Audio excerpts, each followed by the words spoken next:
আসসালামু আলাইকুম রহমতুল্লাহ। প্রিয় সুধী, আমাদের মুফতি আরিফ বিন হাবিব ভাই বলেছেন আমাদের ছাত্রদেরকে আরবি শেখানোর জন্য আমরা 4 বছর আরবি ভাষা শেখাই, তারপরে তাদেরকে জালালাইন মেশকাত পড়াই। এভাবে আমরা সকল কিতাব আস্তে আস্তে পড়ানোর চেষ্টা করি।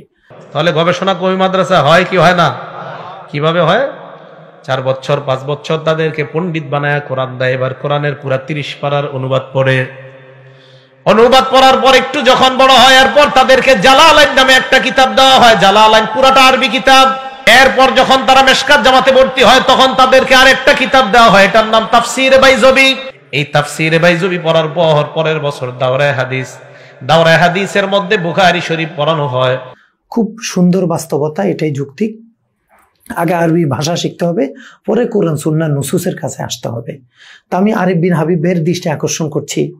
আপনি তো বলেছেন বানিয়ে দুরুদ পড়লে কোনো সওয়াব নেই, এগুলোর জন্য শাস্তি হতে পারে, শুধু দুরুদ ইব্রাহিম পড়তে হবে। আপনি যে দুরুদটা পারেন দুরুদ ইব্রাহিম, যা আসলে দুরুদ বানানো যাবে কি না এটার উপর আমরা আলাদা একটা লেকচার দিয়েছি, আপনি এটা শুনলে ইনশাল্লাহ বুঝবেন। তা আমি আপনাকে বলবো আল কাউলুল বাদি ফি সলাতে আলাল হাবিবি শাবি কিতাবটা আপনি আমার ধারণা মতো আপনি পড়েন নাই।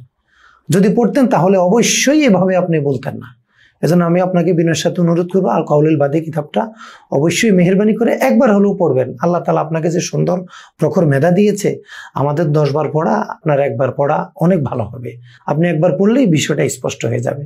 তা আমি আপনার কথা কুট করছি, জালালাইন মেশকাত যে আপনি পড়েছেন, অর্থাৎ উর্দু কায়দা থেকে আপনি যে বুখারী পর্যন্ত যতগুলি কিতাব আপনি পড়েছেন, আপনার ওস্তাদরা পড়েছে, ওলামায়ে দেওবন্দ পড়েছেন। আচ্ছা আপনি বলুন তো, এখান থেকে কতটি কিতাব দুরুদ ইব্রাহিম দিয়ে শুরু করা হয়েছে? জালালাইন কি দুরুদ ইব্রাহিম দিয়ে শুরু করা হয়েছিল? মেশকাত শরীফ কি দুরুদ ইব্রাহিম দিয়ে শুরু করা হয়েছিল? এভাবে আপনি যত কিতাব পড়েছেন এর কতটি কিতাব দুরুদ ইব্রাহিম দিয়ে শুরু করা হয়েছে? নাকি প্রত্যেক মুসান্নিফ নিজের ভাষা দক্ষতা এবং নবীর প্রতি তার ভালোবাসার আবেগ মিশ্রিত করে নিজস্ব অনুভূতিতে শব্দ চয়ন করে যার যার কিতাবকে সাজিয়েছেন?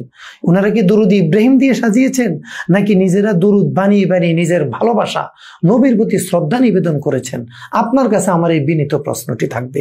আপনি অবশ্যই প্রশ্নটি উত্তর অবশ্যই পেয়ে গেছেন যে আপনি যে কিতাবগুলো পড়ে মুফতি হয়েছেন, আপনি যে কিতাবগুলো পড়ে আজকে আরিফ বিন হাবিব হিসেবে সমাজে প্রকাশিত হয়েছেন, আপনার আসাদে কেরাম যে কিতাবগুলো পড়ে আপনার উস্তাদের চেয়ারে সমাসীন হয়েছে, ওনারও একতার সাথে একমত যে দর্সে নেজামির কওমি মাদ্রাসা, আলিয়া মাদ্রাসার উর্দু কিতাব থেকে বুখারী পর্যন্ত অধিকাংশ কিতাবই দুরুদ ইব্রাহিম দিয়ে শুরু করা হয়নি।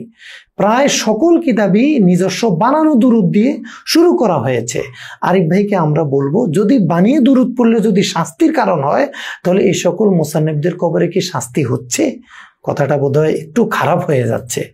আপনি ব্যতীত হবেন না, আমরা বিনয়ের সাথে অনুরোধ করছি। আপনার কথার যে দালালত, এটা দ্বারা বোঝা যায় যে এ সকল মুসান্নিফের কবরের শাস্তি হচ্ছে অথবা শাস্তির সম্ভাবনা রয়েছে, আপনার টেনশন হচ্ছে। আসলে কি আমরা ভুলে বলে ফেলতে পারি, তাওবার দরজা খোলা আছে, আপনি তওবা করা উচিত। এই ধরনের কথা বলা থেকে যে বানিয়ে দুরুদ পড়লে সওয়াব হবে না, আমি তো বলবো কেউ যদি খারাপ নিয়তে দুরুদ ইব্রাহিম পড়লে অবশ্যই তার সওয়াব হবে না। কেউ যদি রাসূল সাল্লাল্লাহু আলাইহি ওয়াসাল্লাম অন্যান্য দুরুদ পড়া জায়েজ নাই, বানিয়ে দুরুদ পড়া জায়েজ নাই, নবীজির অন্যান্য দুরুদ পড়া জায়েজ নাই, এটা বোঝানোর জন্য কেউ যদি দুরুদ ইব্রাহিম পড়লে অবশ্যই দুরুদ ইব্রাহিম এসে সওয়াব পাবে না, কারণ এই ধরনের দুরুদ নবীজি পড়তে বলেন নাই। নবীজি থেকেই তো বহু দুরুদ প্রমাণিত। দুরুদ ইব্রাহিমটাই 20 থেকে 25 রকমের ইমাম সাহাবী তিনি নিজে রওয়ায়াত করে নিয়ে আসছেন। আপনি যে দুরুদ ইব্রাহিমটা পড়েন, এটাই কি দুরুদ ইব্রাহিম? এটা ছাড়াও তো আরো 15-20টা দুরুদ ইব্রাহিম আছে। তাহলে ভাই আমরা এমন কথা কেন বলতে যাব? এটা তো উচিত না। খোদ আপনি যে দুরুদের কিতাবগুলো পড়বেন, ওখানে কি দুরুদ ইব্রাহিম দিয়ে শুরু করা হয়েছে? অবশ্যই হয়নি। এবং পৃথিবীর কোন ইমাম মুস্তাহিদ কি বলেছেন যে বানিয়ে দুরুদ পড়লে সওয়াব হবে না, বানিয়ে দুরুদ পড়লে কোনো ফায়দা হবে না? কোন ইমাম মুস্তাহিদ কি বলেছেন? আপনি কি বলতে পারবেন? প্রিয় ভাইকে বিনয়ের সাথে অনুরোধ করব, আপনি দেশের সেরা মানুষের পছন্দের মানুষ, বড় বড় ওলামায়ে কেরামের দৃষ্টি আকর্ষণ করতে আপনি সামর্থ্য হয়েছেন, আল্লাহ আপনাকে তৌফিক দিয়েছে। আপনার সুন্দর কণ্ঠ, আপনার ইলমি সেই বুনিয়াদ, আপনার সুন্দর হিফজুন নুসুসের কারণে। কিন্তু ভাই এই দুই একটি কথার কারণে আপনার এই বিশাল অর্জন ম্লান হয়ে যাচ্ছে। এজন্য আমি আপনার কাছে বিনয়ের সাথে অনুরোধ করছি, আপনি যে কোনোভাবে আপনার এই ভিডিও থেকে একটা তওবানামা পেশ করুন, যেন উম্মত আপনাকে ভুল না বুঝে। আপনার মতো ব্যক্তিদের যদি সমালোচনা মাঠে হয়ে যায়, তাহলে মানুষকে হকের দাওয়াত কারা দিবে বলুন? এত সুন্দর হাদিস কারা শোনাবে? এজন্য আজকে তো আমরা অনেক ওয়াইসকে দেখি, কিন্তু আপনার মতো এত নাম্বার সহ অনেকে কিন্তু বলতে পারে না। দুই একটা আমরাও বলতে পারি, কিন্তু অনেক হাদিস কিন্তু আমরা বলতে পারি না। আল্লাহ তাআলা আপনাকে এই ক্ষেত্রে মুমতাজ বানিয়েছেন, এই ক্ষেত্রে আপনাকে আল্লাহ তাআলা ইন্তেখাব করেছেন। কিন্তু দুই একটা স্লিপ অফ টাং থেকে আপনি যদি তওবা না করেন, তাহলে তো আসলে আমরা ওলামায়ে কেরাম দেবে যাব, আমরা দমে যাব, আমরা মানুষের কাছে সমালোচিত হব। এজন্য আরিফ বিন হাবিবের কাছে আবারও বিনয়ের সাথে অনুরোধ করছি, এমন কথা বলবেন না যে কথার কারণে আপনার মুরব্বীরা সমালোচিত হয়ে যায়।